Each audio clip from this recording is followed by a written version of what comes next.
Scott King. I was in my bedroom and the phone rang, and the phone call that was Jesse Jackson. Dexter King would confirm this call that his mother received. Dexter King would give the time and give a strong indication to what day of the week it was they received the call from Jesse Jackson. We'll read Dexter King's testimony out of his book, Growing Up King. Dexter King explains what he witnessed and remembered as a child with his older siblings in their home. Martin and I were sitting on the floor in front of the TV. Yogi was there somewhere, but I'm not seeing her or Bonnie in this picture in the same room with us. Yogi was 12. We were sitting on the floor watching TV. I don't remember what, maybe some game show.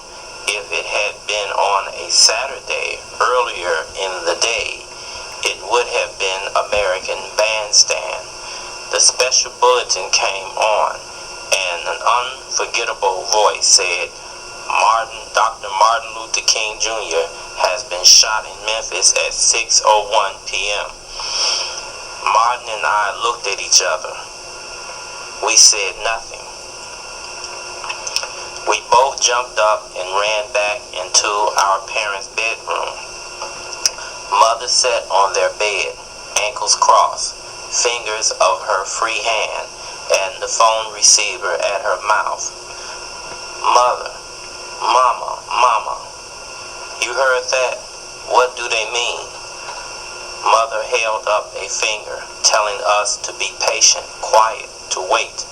She was being briefed on the phone to Memphis with Jesse Jackson, who was the first to call her. She was obviously just getting the news from him. We waited for her to get off the phone and dread her getting off. Dexter King clearly tells you what day it was by telling you the show was American Bandstand they were watching on TV. Now in 1968, I was only a year old. However, I do remember coming up as a child in the 70s that American Bandstand came on a Saturday. That's in the 70s. So what I had to do, I had to research the archives and find out the TV programming in 1968 during that time in March and April. Here's the New York Times, Saturday, March 30th, 1968, TV Guide programming. And sure enough, down here, it says American Bandstand on, that would be Channel 7, ABC, the afternoon.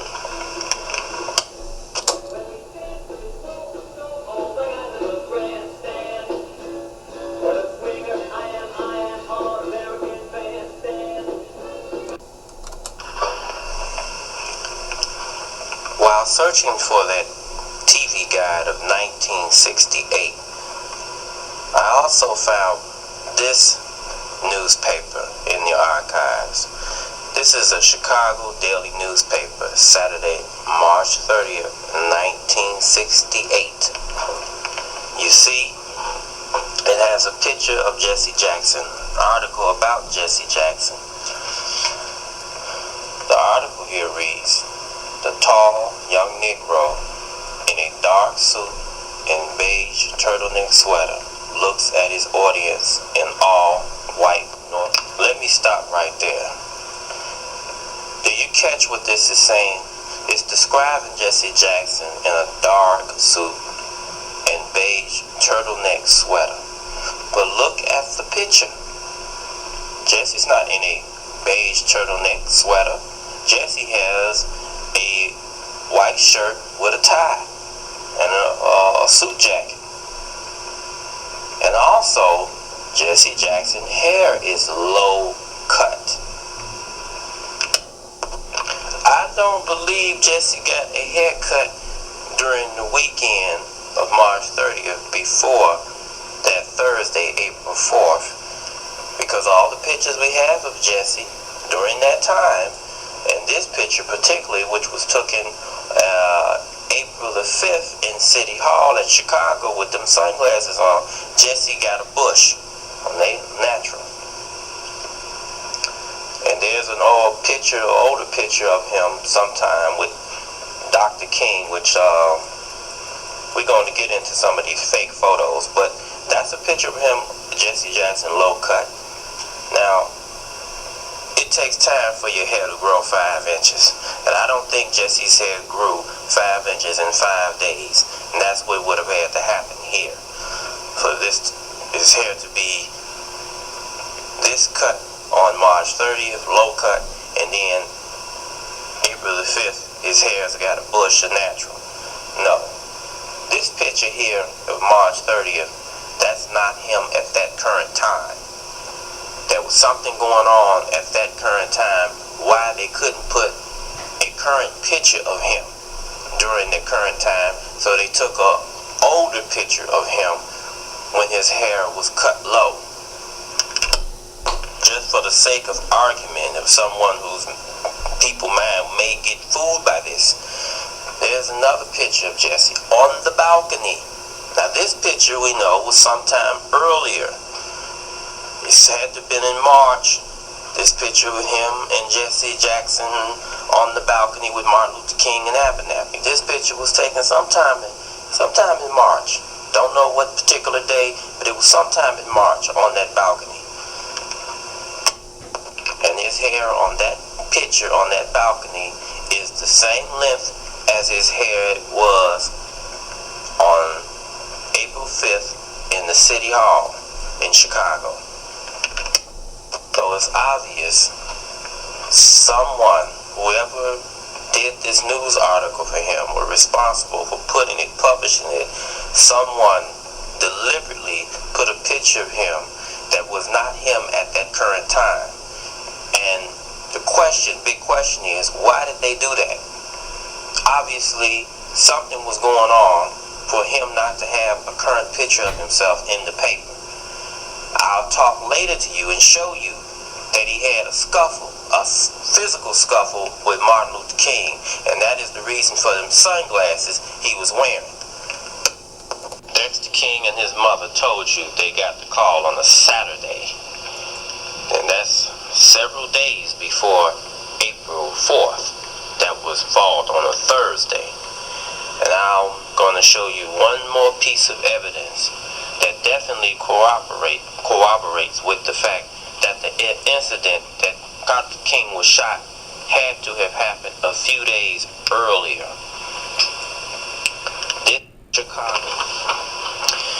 This is the Chicago Daily newspaper of April 5th at morning. The paper has on its headline about Dr. King's assassination, and it has a picture of Dr. King in a casket at a funeral. It reads, a woman weeping uncontrollably over the body of the Reverend Martin Luther King as hundreds of mourners filed past his bier Friday in a Memphis funeral home. The body later was sent to Atlanta. Now, we have Dr. King. I want you to think about this. Dr. King in a casket during a funeral procession on the morning of April 5th. Now the time they said they shot him, the official story was he got shot at 6 o'clock in the evening. Well, it did. When finally, by 5:46 on the porch, on the panel was there. Clean across the courtyard about 6. And the cows came out the door first. Now you heard the conspirators say that this shooting took place at 6 o'clock in the evening on April 4th. Yet somehow, I guess, during the morning nights, the twilight hours, they had this funeral. We read on here where the body was taken to the Headley Bell St. Funeral Home near downtown Atlanta, where a crowd lined barricaded streets to see the final return of the Nobel Peace Prize winner. Now, they have his body already in Atlanta, downtown in Atlanta. And we read on here, the airport, though, was orderly and quiet until Dr. King's casket was lowered from a near ramp of the plane. You gotta excuse me, this is blurry, this is old paper. The first person to leave the plane was the Reverend Hosea Williams, chief assistant to Dr. King. Mrs. King was accompanied from the aircraft by Dr. King's brother, A.D. King. They walked the short distance to their limousine. The motorcade to the funeral home not far from the Golden Dome State Capitol was led by Allen's limousines, followed by the hearse. So, Dr. King's body is already in Atlanta. Now let's just recap this. He's gotten shot on the 4th of April at 6 in the evening, from what the conspirators say. Cowles, Andrew Young, Jesse Jackson, most of these, everybody who claimed that he got shot on that day know they are damn lie. Or they may have been forced to lie, like Abernathy was set up. We'll talk more about how he was forced to go along with this bullshit. But he gets shot at 6 o'clock that evening on April 4th. Then he has post-mortem surgery, which Abernathy admits he signed for. Then you tell me somehow Coretta Scott King would get a flight, having all them people riding around the Atlanta streets in America, period. She somehow gets a flight to bring her from Atlanta to Memphis. Then they have this funeral for King in Memphis, with hundreds filing in and out of this funeral home with him in Memphis. This has to be during the nighttime hours, okay? And they somehow had this funeral, was able to calm the people in the streets down from rioting, so they could have this orderly funeral done. Before 5 o'clock in the morning, because this all had to been done before 5 o'clock in the morning for this paper to come out in the morning. Before 5 o'clock in the morning, Mrs. King gets her husband's body back on a plane, flies back to Atlanta, and they already in downtown Atlanta. And the press is there to record everything that happens in Atlanta. So this is how you got all of it in one day. The next morning, people wake up, they get this newspaper from the Chicago Daily News. It has every damn thing happening. A process that would take at least 3 to 4 days to happen. They got it happening in just 12 hours. Impossible. Impossible unless you want to go ahead and use your imagination and dream away. You can have your dream, but in reality, it didn't happen like this. And we know it didn't happen like that. We have an explanation. It happened on Saturday. It happened on March the 30th, on a Saturday. Jesse Jackson made a mistake by calling Coretta Scott King. That was too soon. That is the reason why minutes later, Andrew Young called Coretta back. He didn't want to do that, but he had to do it to keep her from coming. So he called her back and told her that, oh, he's alright. He just got shot in the neck. You know, he's okay. That was to try to keep her from running down there. Okay? The man was already dead, and he gonna tell him he gonna tell his wife he's okay. That was to calm her and to keep her in Atlanta. Because if she came to Atlanta, if she came to Memphis, I'm sorry, at that time on that Saturday, everything would have got blown. They might have even had to kill her if she came too early. So it worked. She stayed in Atlanta, mainly probably because the riots started happening. But she stayed in Atlanta, and they had several days to stage this event, and stage they did. These pictures, some of these pictures.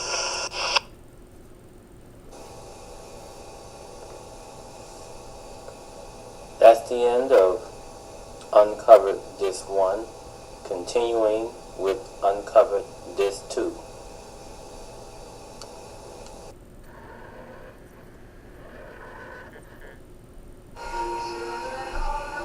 The author and producer and creator of Uncovered Disc number 1 was Malcolm. All the research of the material that you've seen on disc number 1 was by Malcolm. These are titles from disc number 2 of Uncovered. In the first hour, will be introduced An Illusion, Jesse Claims His Power, Last 2 Weeks of Martin Luther King's Life, Anything for $, Black Power with Martin Luther King, may change that to Black Nationalists with Martin Luther King, and Zionism with COINTELPRO. This documentary was made for educational purposes in hopes that the truth will connect with the people of the conscious that wants to change this troubled world that we live in. We live in a system that is oppressing us, and we can change this with alternative energy and technology that is becoming more and more aware of by woman and mankind. There is a wicked spirit that has a hold on the system which we live in, but we have to have faith to change this troubled world that people have allowed to create for themselves to live.